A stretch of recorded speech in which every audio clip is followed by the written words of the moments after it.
zonja Eva do të më orientojë se si bëhet bifteku vienez dhe pastaj do testojmë Antonelin se sa e njeh kuzhinën e restorantit të tij. Kush është procedura, zonja Eva, që unë do të ndjek ty, do të shikoj se si ju e bëni dhe unë do e bëj njësoj si ju, por ndoshta do bëj ndonjë hile që Antoneli mos ta kuptoj që e kam bërë unë. Unë nuk po ju shoh.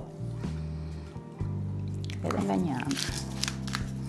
Duket se Nuk është problem, s'ka problem. duket se ka marinuar shumë unë. Dhe nga la tjetër mos jetë me vaj. Po kjo është e bukura e spontanitetit.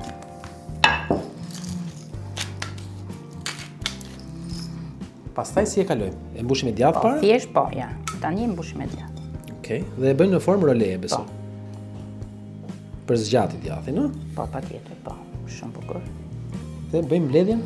Po, edhe mbledh. Nga e gjata. Voilà.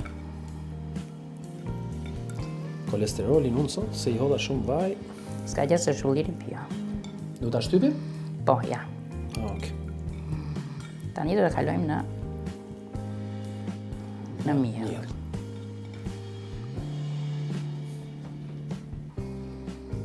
Okej. Si t'ja bëjmë që mos më hapet? Se ju jeni mësuar, po. Unë e kam për herë të parë vienezin. Tani do t'i gatuajmë dhe do bëjmë provën e shijimit.